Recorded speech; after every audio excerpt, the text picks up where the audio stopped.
Excellent. So everyone's audio's going. We're at 8 o'clock. So welcome to the Fort Worth Note Closers meetup.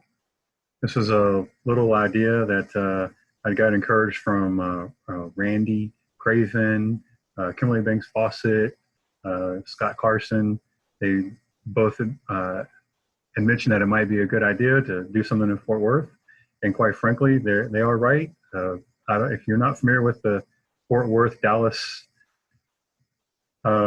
Metroplex, like people in Fort Worth don't really like to drive to Dallas, and people in Dallas don't really like to drive to Fort Worth unless they really have to, because it's in between is a whole lot of little towns and a lot of highways, and it's just a lot. So I started up the Fort Worth No Closers meetup as a tool to note investors to get together and talk about notes. So typically we host this at Buffalo West. I really like the mission of those guys. Hey, no worries, Ryan, no worries. We're just glad to have you. Usually we have it at Buffalo West, but since we have to be here, we're going to phone it in this month. So, and if it works out well, if y'all like this format, I prefer not to do it this way because I do like to talk to people face to face. I do like to, break bread with other known investors. But in light of that, we'll go ahead and get started. So how I break down lists of NPN assets, the old 96, right? Let's see, let's go on to the next slide. So let's connect on LinkedIn. You can find me, Brady C. Durr. I'm pretty easy to get a hold of. Facebook, Instagram, I'm on Twitter. If you find me on Twitter, you just leave off the A because you can't have that many characters. It's like Mortgage Medic US on Twitter. And of course, for No Closers Meetup, I've got a YouTube page. Oh, please, if you could do me a favor, it would be very helpful if you could go and like my YouTube page. If I get 100 subscribers, I can get my own URL. Otherwise, I'd put it here like Mortgage Medic USA, but it's like a crazy long mixture of alphanumeric characters, so it's near impossible to send it to anybody for a link. And then Google Plus. I really enjoy Google Plus. Google Plus is a big part of the social media aspect of the content spider. If you've heard of that one, you make content and take your videos and have it transcribed to text, and you can put that text to Google Plus, and it really helps with search engine optimization. So if you were to just Google my name, Brady Durr, or Google Mortgage Medic USA, and Google, first things are actually going to pop up are a lot of my Google Plus articles. So that's why I do enjoy Google Plus.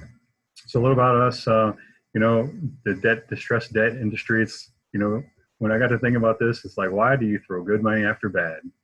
Throwing good money after bad debt. And so it was to be the lien lord. That's because that's what the banks do. They are the lien lords. They're not responsible for toilets and tenants.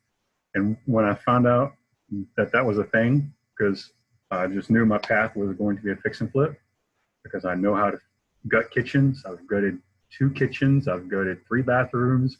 I've replaced all the copper pipe with PEX. I've done decks and patios, painted, woodwork. I haven't done a roof. I've not done a roof. I haven't done that yet. So I was going to be fix and flipper. Instead of doing that, then when I found out about notes, I decided this is going to be my exit strategy for a lifestyle after the Air Force.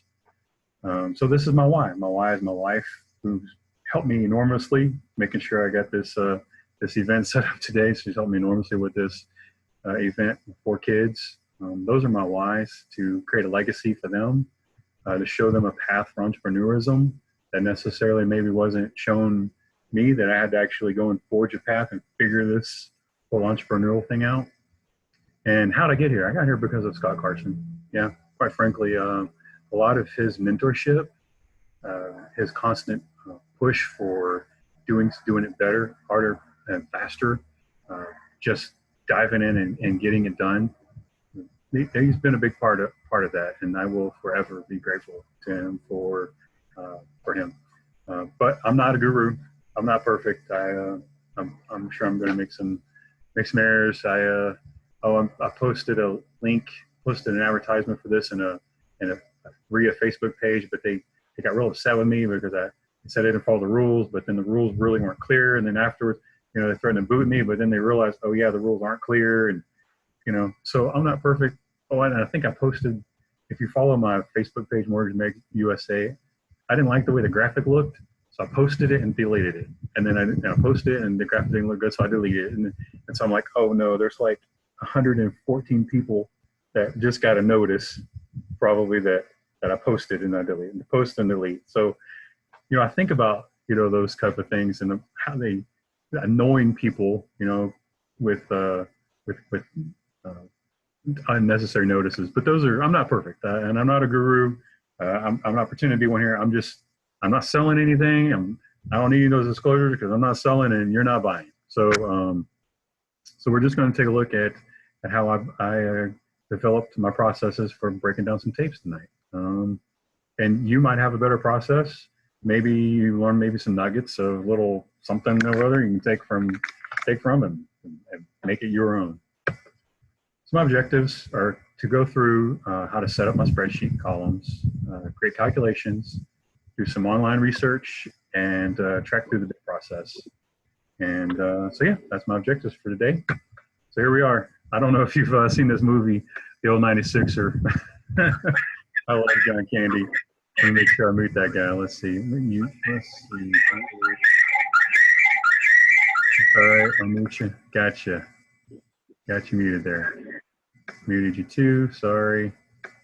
Sorry about that, everybody. All right. We'll just leave that box over there for mute. So John Candy, he's this innocent dude. He just goes nice dinner with the family, and he gets kind of tricked into eating this 96 ounce steak in return for a free meal. And he's like, yeah, I got this, right? So he's sharpening his knife, and he's like, I got this. And so he's breaking into that note and that tape, and then reality sets in. And when you start to see these assets and the data can become overwhelming, and you just wonder what you got yourself into. So hopefully you'll get some tips so when you get a tape and look at it, it won't be necessarily so intimidating. Let's get right into this. So this is a typical tape. It's important that whenever you get a tape like this, now I've already cleared it with the asset managers. Like, yeah, use this one. It's no problem. Matter of fact, I'd actually gone through this one quite some time ago. I'm pretty sure I made some bids on these. So some of the assets look familiar. But if you get a tape and see all this data is nice and consistent, that's all from the same loan servicer, right? But and how it's all, the columns and rows are all organized. If you get a tape and it's mismatched, loan ID keys are different, or they're a different pattern, that's a broker tape, and they're taking pieces of that and pieces of this and slapping them together, and so that's a broker tape. This is not a broker tape. And so it's important when you get these things to kind of go through and see what data you're working with first, right? So Horton's original sold price, down payment, it's kind of nice to know what they're into it for, what they pay to get into it. Let's see, scroll back up. Sorry about that. Yeah, see, there's 300 some odd assets on this thing. It's 315 to be exact. So the down payment, first pay date, last pay date, that's an important column. It could be an important column for you, and I'll show you how to do a conditional format for that one. Amortized loan balance, that's basically the equivalent of the UPB. That's an important one. The address, we need that for batch GO. The type, these are contract for deeds, land contracts. And so you need to know the rules for land contracts for whatever state you're investing in. Some, if there's equity or they've matured after a certain point, you have to foreclose, you can't evict. Some you can always evict. You just, the states vary, you have to know the rules for that. And you'll have things like DPO, beds, baths, square footage. I don't pay attention to that, not at all. I found most of the time it's not correct. And so if people do sort out 2 bedrooms or 1 bedroom, they're good, because you probably overlooked a 3.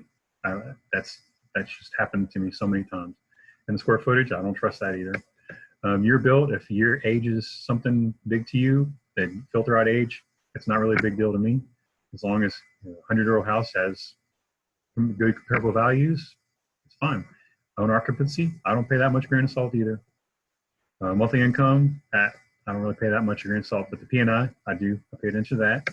Rate, you definitely have to pay attention to the rate, the interest rate. The interest rate will have a huge impact on your pricing. If the interest rates, you're looking at a tape, I had a tape and the interest rates were like prime, they were 4% and 3%, and they were non-performing, and I needed a big discount to get where I needed to be, and they weren't willing to discount it that much because they didn't need to. The prices were high. So, and then term, that's an important factor. You want to know how many months of payments are left. Some of these are 360, may not be exactly accurate. That indicates that maybe they haven't paid at all. You know, this one's 168, they've paid some. Zillow estimate, I don't pay that much attention at all. So here's what, now know what we got. We need to go through and start adding columns, right? And one thing that, and I got this, I didn't make this stuff up, but I got this stuff from Scott, right? So he's like, one thing you want to do is you want to go in and get the annual P&I. You need that number because it helps you estimate other data. So all I do is hit the equals button, and I click on that one, and I hit the shift 8, get the times, and 12. So we're going to take column AA times 12, and boom, that goes down the whole. That's my annual P&I, and I like to kind of make it a little different color than the rest of them, to know that I made it. Monthly income. Let's see. We are going to take a look at the original loan balance. Original loan balance. So I want to add a column here and insert. The original loan balance is basically UPB. So I'm going to call this column maybe, since these are lower valued items, we'll call it 30%. So what I'll do is typically I'll hit the equals button here, and I'll take the original loan balance times shift 8.3. So now that gives me a kind of a bid basis, maybe. If I was going to bid 30% of UPB, that's kind of my number. But there's more to evaluation than just unpaid balance. You have to figure out, you have to try to get a broker's purchase opinion as well. And I'm going to color code that a little differently as well. If the last paid date's important to you, there's a cool function. You click on last paid date, you go to the thing called conditional formatting, highlight cells, greater than, and say you wanted everything that was greater than 2016, and you wanted it to be green. And there you go.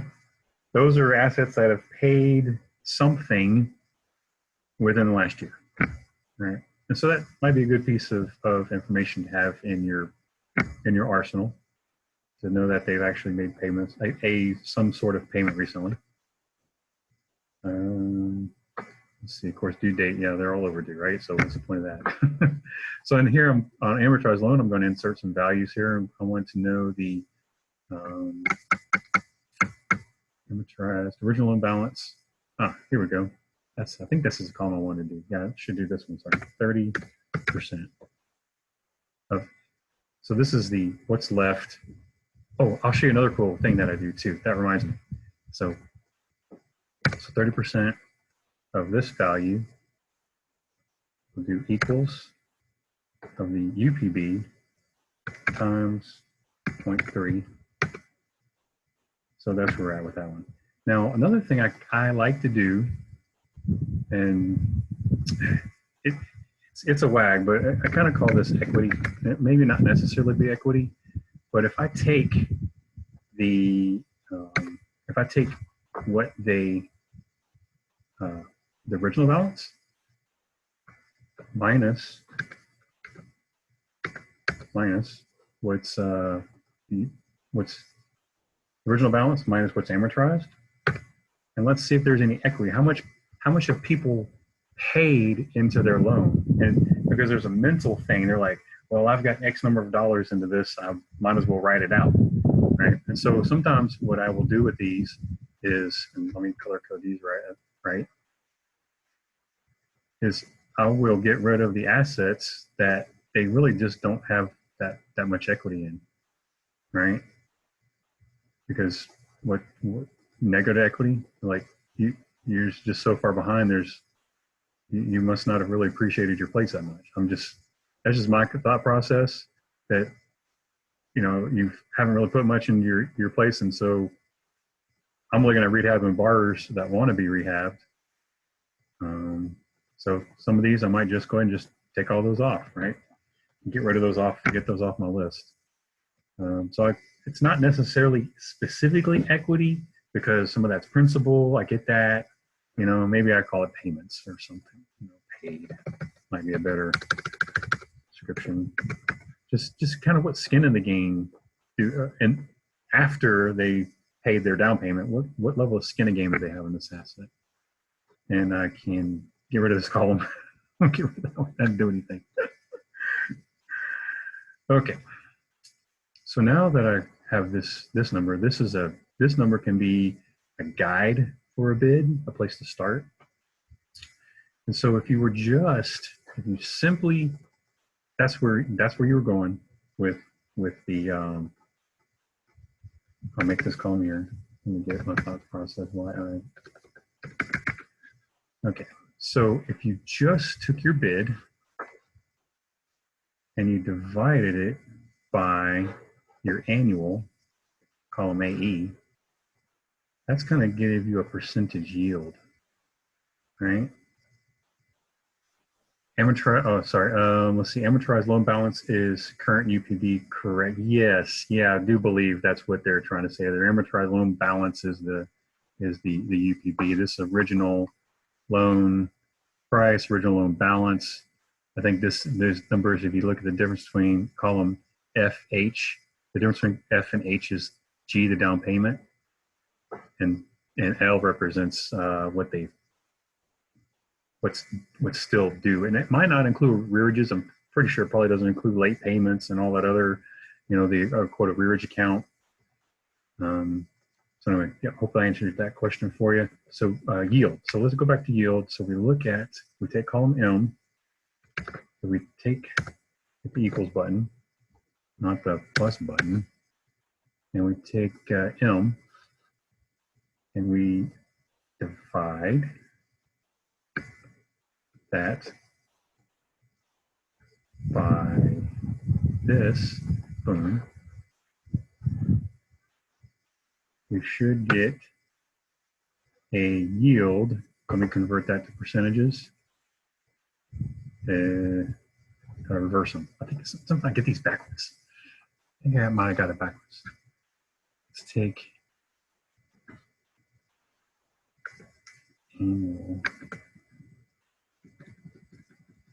Sorry, it was probably quiet over there. Let's see.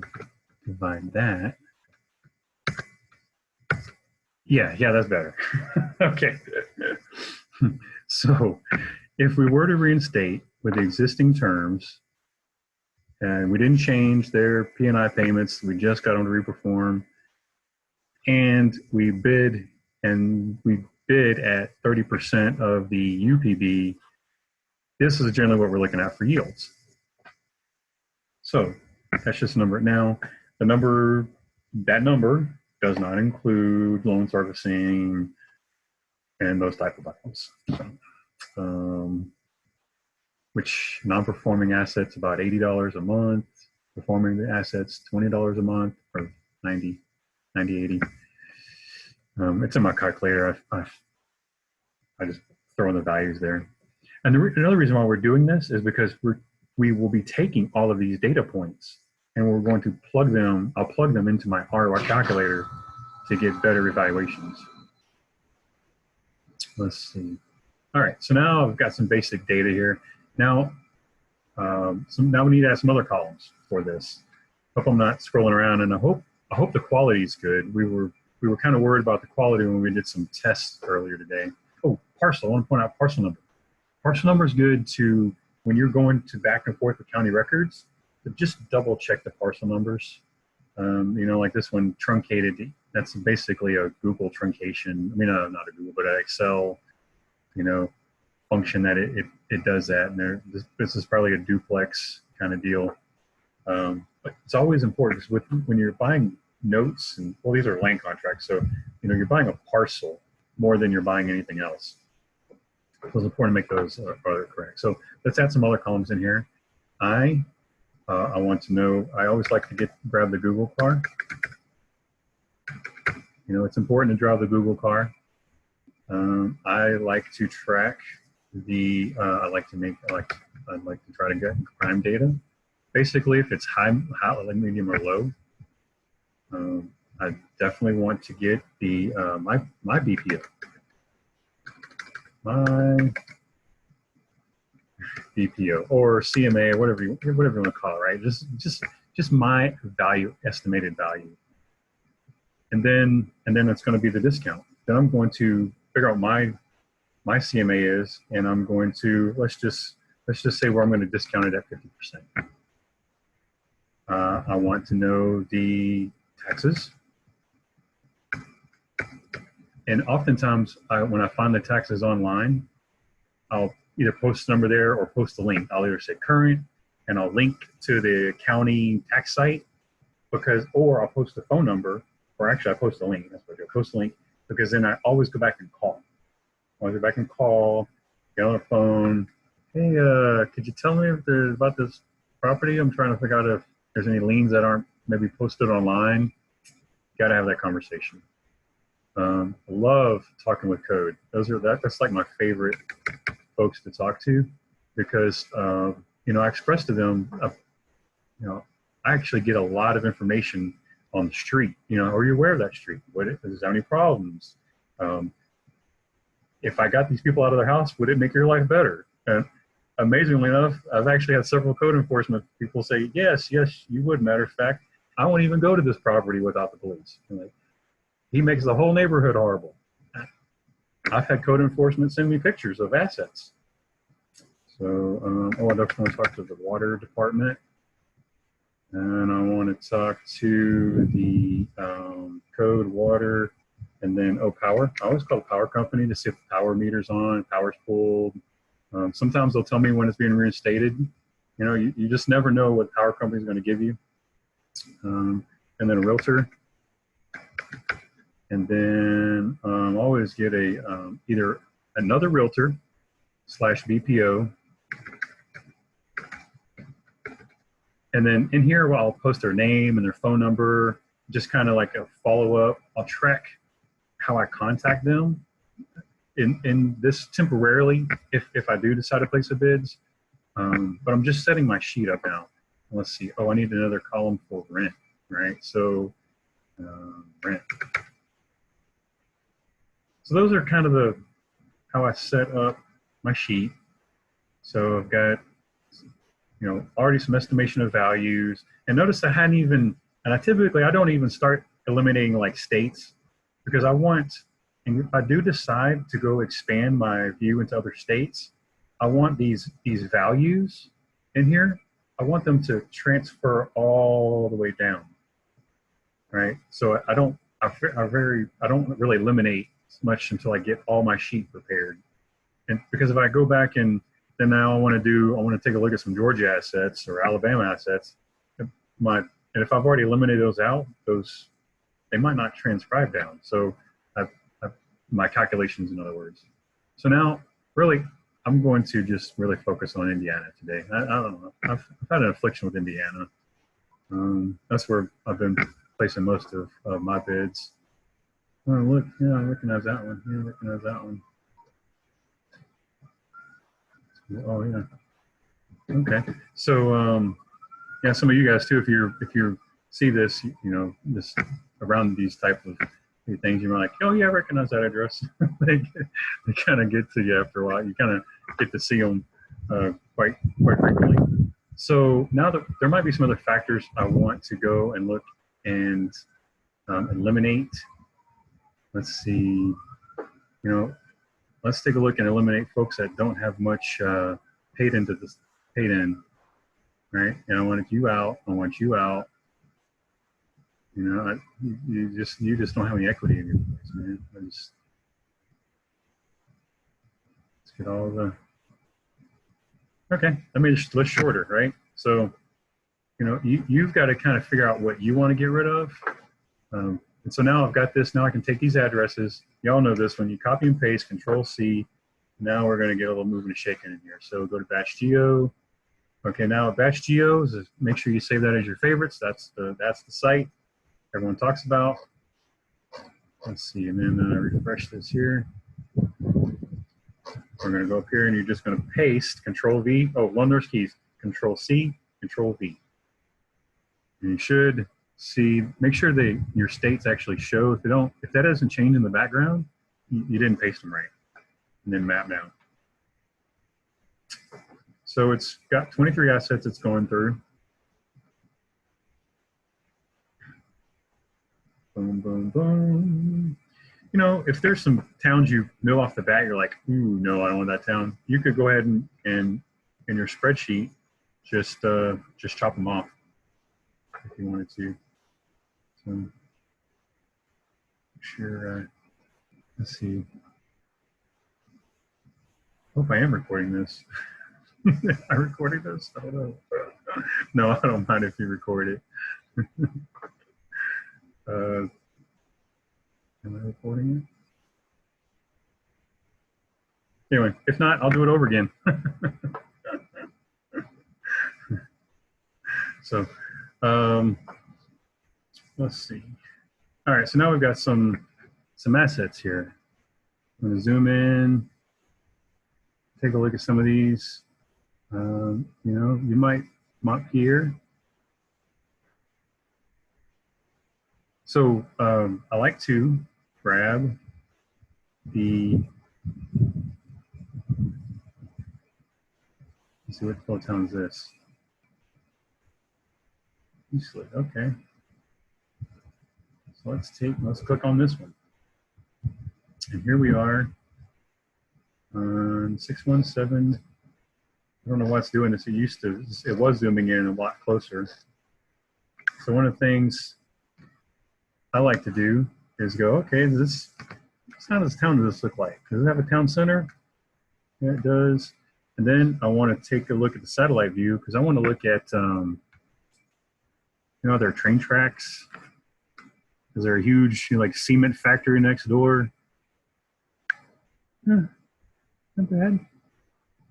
It's just your normal everyday town, but there's no train tracks. There's no, you know, sewage treatment facility right next, and you know, so that's important.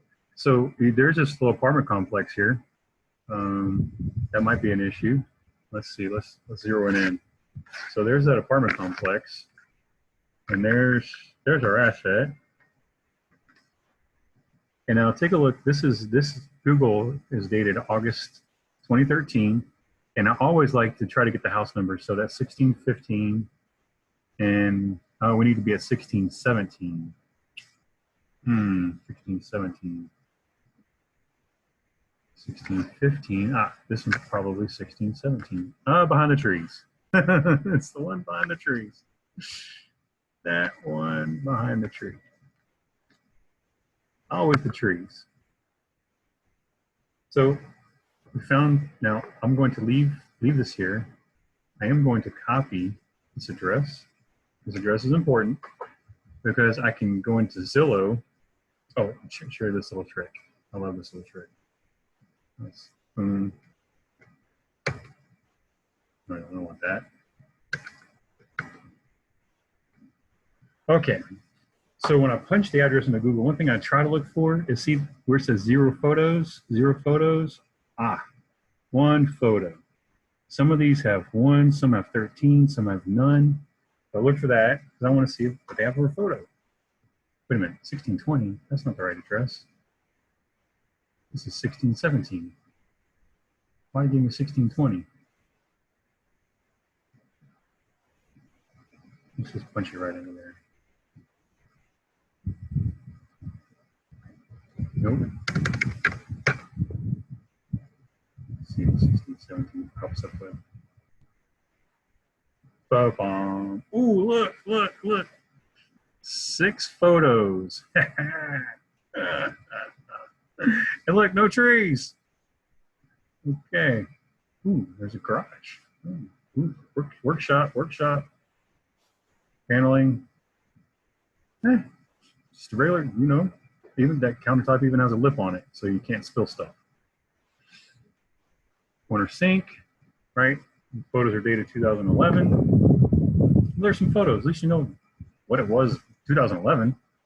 So I am going to copy this link, Control C, and I like to go over, we're in 1617 Gooselid, and I would just basically, I would do a right mouse click and hyperlink. If you didn't see that, a right mouse click, insert hyperlink, and I paste it there, and I paste the one that has the most pictures associated with it. Let's see, let's go back to my spreadsheet, and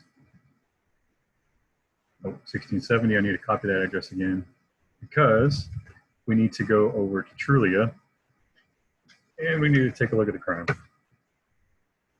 It might be fun, small town. Yeah, look at that, green, right? So if it's red, I click on it and I look at the type of crimes. You know, murder, that's pretty important. But if it's like petty theft, you know, family offense, other arrests. So yeah. So all in all, not bad at all.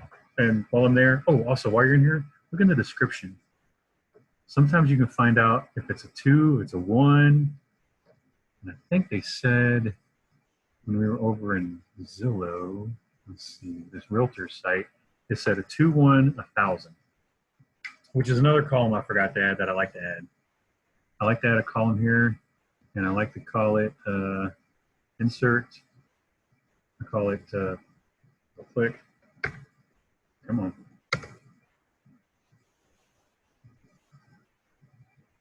I want to change this column. I want to change this column. Oh, here I got to scroll over to the top. There we go. I call it B bedrooms,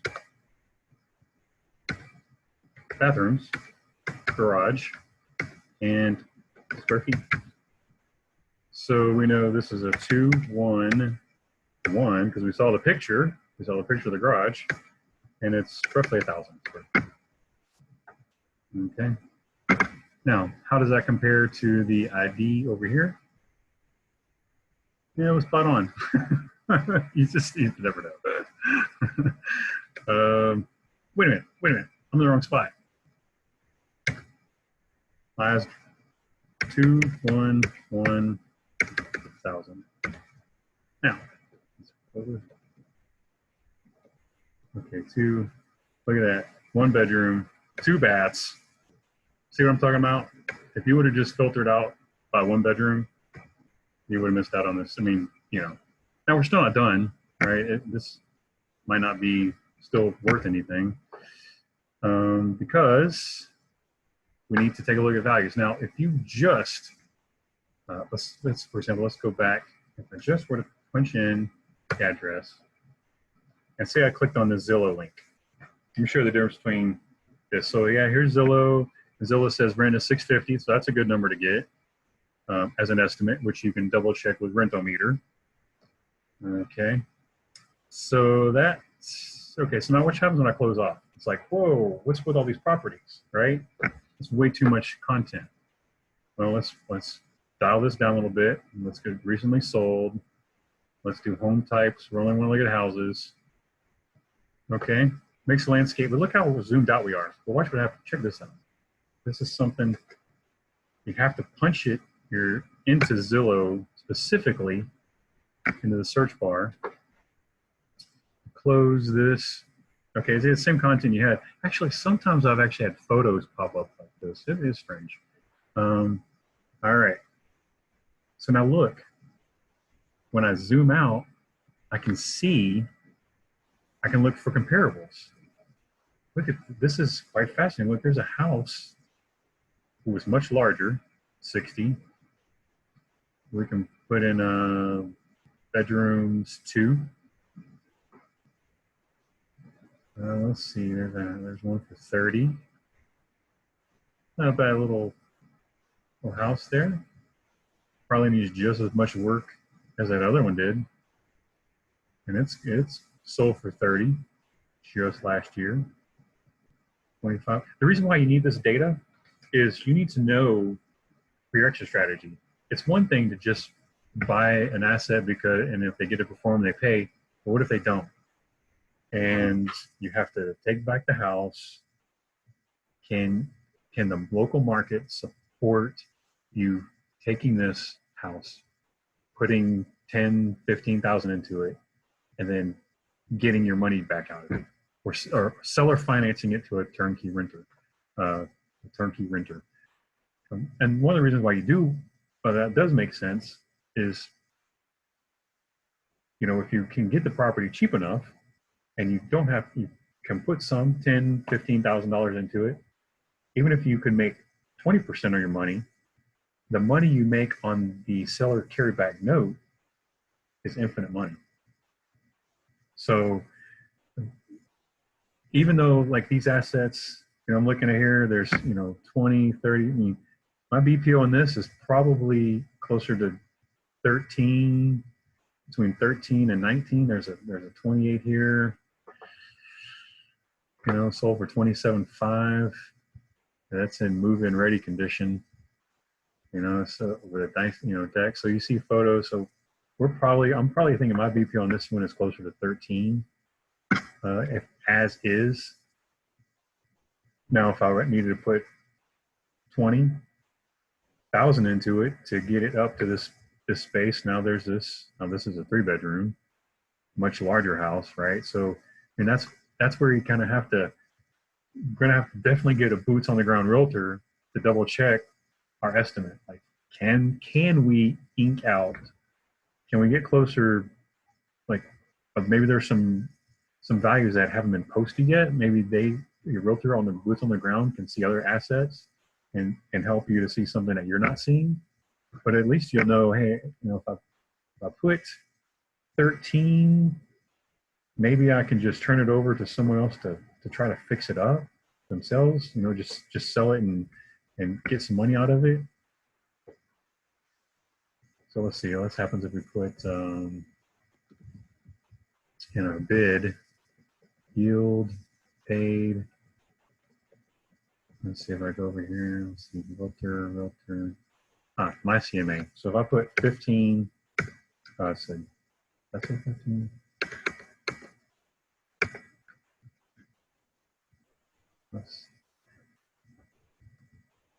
This should be equals my CMA. I don't know why that didn't take, times 0.5. Okay. So if my CMA was at $15,000 and I bid at 50% of my CMA, that's 7,500 would actually be my target price. Now look, that's not too far off from the 8,187, which is 30% of UPB. But I still have to plug these values into like an OR calculator. Like, let's see, pull my calculator. No, I won't get into that. We'll talk. We'll get our calculators later. But this might be a property. Oh, let's take a look at crime. Oh, we did look at crime. That was good, right? It was green. It was good. Did we? Let's double check. That's one thing you find yourself going to. Okay, yeah, crime was good. You find yourself bouncing and trying to get all these different data points. That's good. So Google car. All right, let me get the Google car. Let me try to grab a Google car. So we're in batch geo. I think I killed that link. You just click on this. We get the Google car link. Oh, that's good. So there's our house. I'm gonna move my. And there you go. So you see this little thing. So if you get in there, you scroll in, and you just kind of put your little. You click on that spot. This little thing will pop up. And now you can drive the Google car, and you can take a look at the neighborhood. But you don't want. You also want to make sure it was by the trees, right? Sometimes it pushes you way far away where you're supposed to be. think that's the case what I did this time. Okay, we're on useless.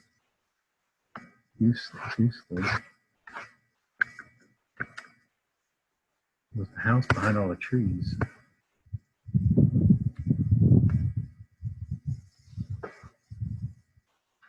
16, 17.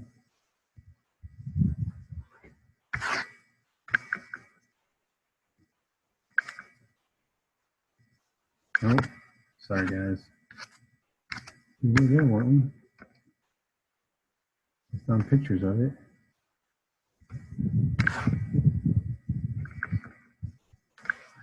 They have a. You're probably like yelling at me like, "It's over there! It's over there!"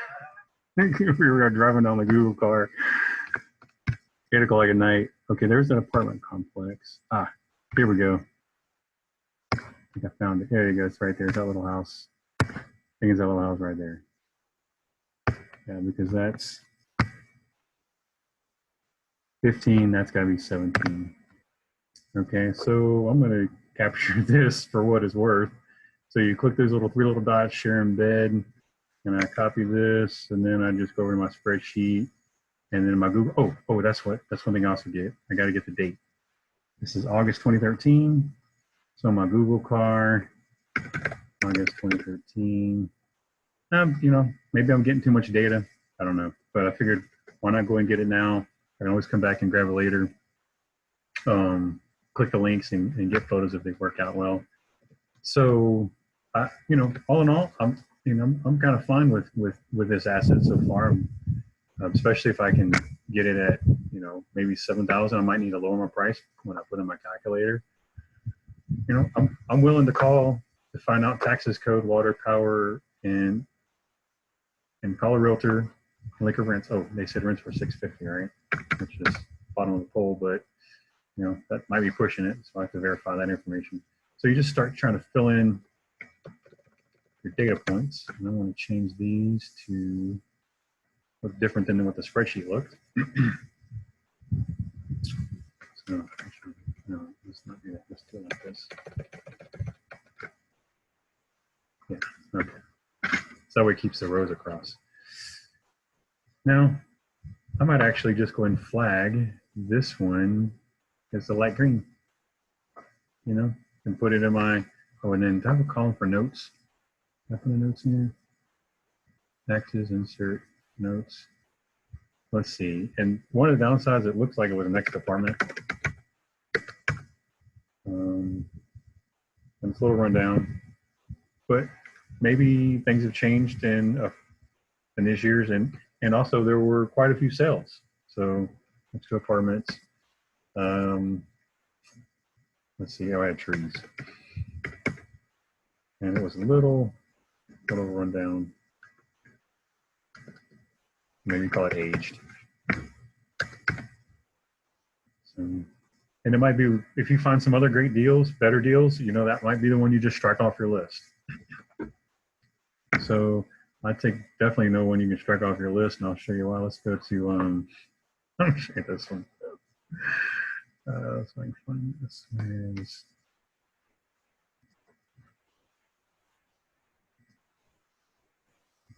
Minneapolis. Thank you if you're still holding in with us. I appreciate your patience as we go through and break down some assets this evening. If you're just joining in, all we're doing is kind of looking at this one.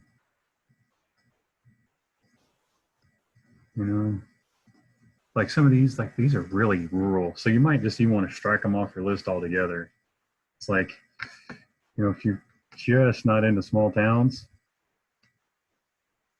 you just might want to strike them off. But if you're fine with small towns like that, there's the Infinity Grain System. It's a little too rural for I think we're gonna be, but man, and I bet the Google car doesn't even go by it. Cummings, and that's in Brook. So I'll go back to my spreadsheet, and it's the city of Cummings. Cummings. Or that street Cummings. Here it is, Cummings. Here I'm going to put edits to rule.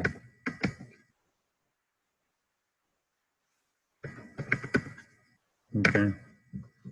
So then I just probably flag that one as a so it was a no-go.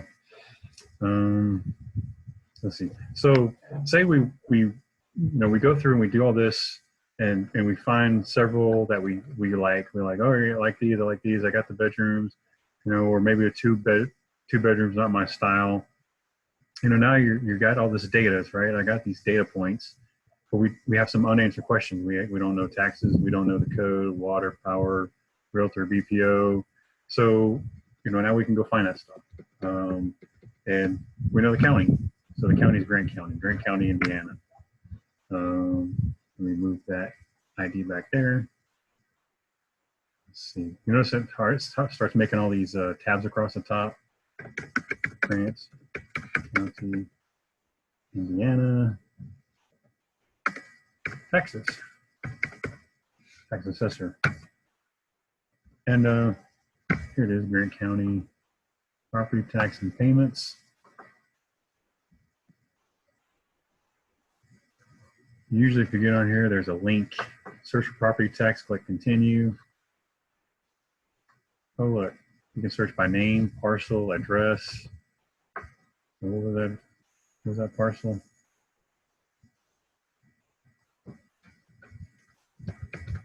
We were at 1617. A lot of swapping back and forth. Hope you don't mind that. Hope you don't get dizzy. Property address, 1617 East Houston. Sometimes you have to go to the avenue. Sometimes you don't. Sometimes you feel like a nut. And nuts don't. Let's see. There we go. Our portfolio, go figure, right? So here's the parcel ID. That's always a good thing to double check. Boom. So there is Harbor Portfolio. Oh, look, there's our homeowner. Wonder if I can find him on Google. Oh no, that was who owned it in 07. Sometimes the county will list the person that lives in the house, even if it is a land contract. Some counties do online, some don't. Let's see. Oh, they paid their taxes. Total payments due, 0. So someone's paying the taxes on this property.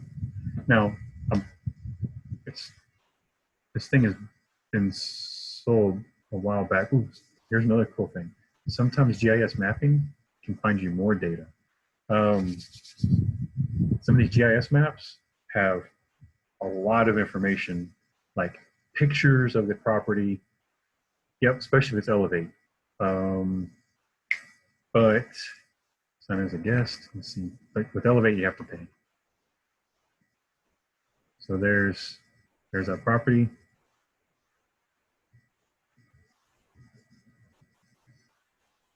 Look at that. So there's more, lots and lots of data. Let's see. There's one in the past. Here's what they paid for it. Here's the tax assessed value. So it's a tax assessed right now at 26. So you pick it up for 7. You're doing pretty good. 2 bedrooms, 1 bath. So there's some of the tax data. And then if you wanted a call, you can just click on the call. Look, there's a photo, although it's got trees. And some of them have like a mat layout. There's the layout of the house. So, okay, so that's when we look up taxes. Let's see, what else? Oh, and then you could simply take this and copy this, or you could hit the send. You could email it to yourself and attach that email in your spreadsheet. What are some other things? You could copy this link. And so I copy this link, Control C, go to my spreadsheet. What do they do? How much they cost? Taxes are about $600 a year. $600 a year. So on my spreadsheet, I might put something like current 600, right? But I'm still going to call because sometimes there's water liens and utility liens that they just stick on there, and they're there as a line item, but they're not required to pay right now. In other words, if you paid your property taxes, you don't necessarily have to pay your lien, and you're considered current. They won't take your house in a tax sale. And all these municipalities work a little different. There's not one in the same city, the same state that operates the same way when it comes to unpaid water bills. So you just have to check. Sometimes it'll be listed as an independent line item completely that they bill they have to pay, but they don't have to pay to make their taxes current. If that makes any sense. So in other words, if you had $1,000 lien for water, and so this property had $1,000 lien for water, if they paid $600, their taxes are current, but there's still $1,000 lien on this property for water that has to be cured at some point, and you have to factor that into your price. And that'll be found on the title report, but when you're already working on these low value, you're already pretty low value, like $1,000 of a $7,000 purchase. That's a big percentage. $1,000 water lien on a $100,000 house, that's not much, right? So in the big scheme of things. Code. How do you find the code? Codes are usually going to be run by the city. In that case, you want to Google Marion. I've pretty much never had a problem. This is just Marion, Indiana, code enforcement. Look at that. Oh my goodness, it's awesome. City enforcement of Marion. Boom. And we call and we have a conversation. Hey, my name is Brady. I'm looking at buying this property, and I was wondering if you can tell me if there's any grass liens, condemned structures. Are you familiar with the road? Is it a bad road? What could you tell me about this area? Just kind of pick their brain, and be nice to them, talk to them, smile. I consider them part of my team because of the value of data that they can bring you. So anyway, I just give it that. Love the code enforcement, and you got to figure this is their community. You're the foreigner, you're the stranger, and if you have a altruistic approach to note investing, it makes it a little bit different conversation when you're trying to help a community, as opposed to just sucking the last little dollar out of it for what you can and then leaving a dump heap and moving on. So they can tell that, that I'm sure they get a lot of investor types calling trying to get values, but yeah, I just try to just get it. They know these areas way better than you and I, unless of course you're from there. But they drive them every day. This is kind of their territory. So if there's a number for code enforcement, then it looks like they have job openings. So I'll find a city top code violations. I'm sure there's a phone number in there somewhere. Let's see if I can find a phone number. I'm probably like, oh, it's right there. Contact. And oftentimes you just have to contact the main building, like general contact information. And I'll grab that phone number, and I'm going to put that phone number right here in their code, so I can call back tomorrow. But I'm not calling back tomorrow because I'm not bidding on any of these assets. This is all made up and pretend. All right. And now we need to find the water department. Water. Again, you might have a better way of doing this, but oftentimes the water is usually in there somewhere. Parks, neighborhoods. You're probably seeing water, aren't you? So I probably already saw it, and I'm looking right over it. Department of Public Works.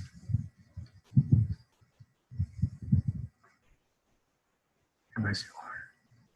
Bet you like it's right there. Or just Google Marion County Water Department. Water.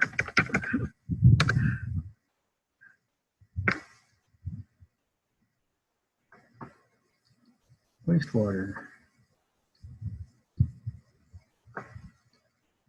Sorry, need to keep on moving. But I'm sure somewhere in here is the water department. I'm citywide maintenance. Parks and Transportation. What if we just did Marion County Water Department? How about that? Let's just Google it.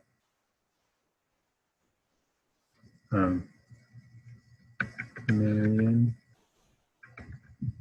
Indiana Water Department. There we go, paying my bills. There's a phone number. All right, they're closed. So I'm gonna grab that phone number and I am going to add that into my spreadsheet to call list. Power company is either gonna be Duke. So that's not too difficult. Realtor, man, I love this. I'm gonna say about Realtor. So my site, my go-to site, and let me just grab this zip code here. Grab the zip code. I like this tool. I like REO Network.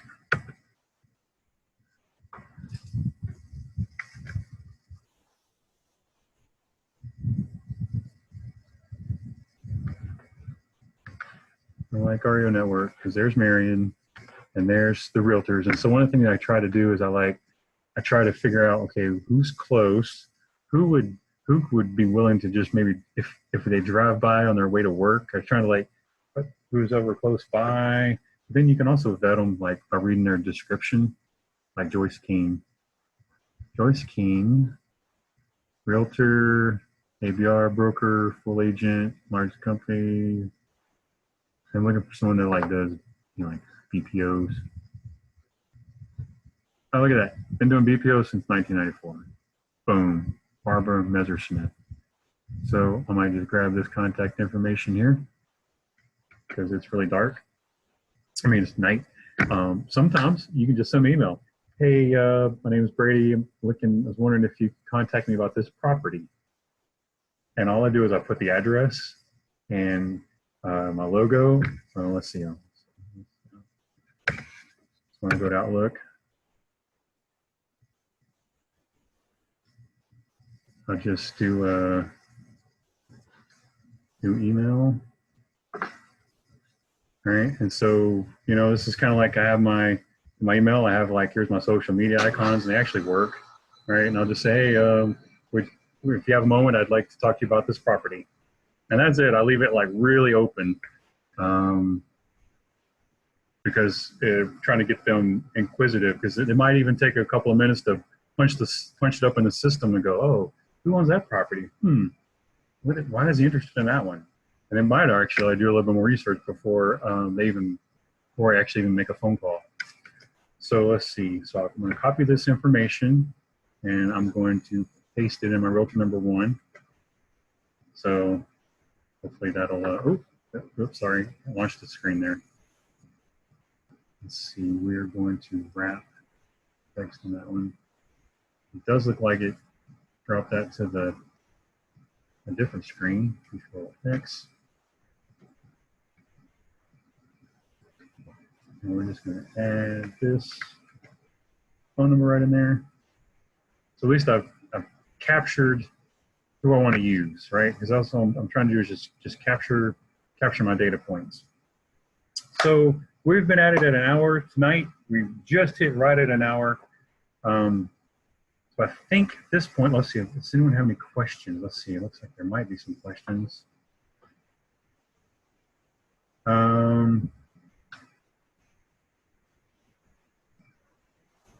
Yeah, okay. So if you have any questions, I'd be happy to take them. Otherwise, I don't know if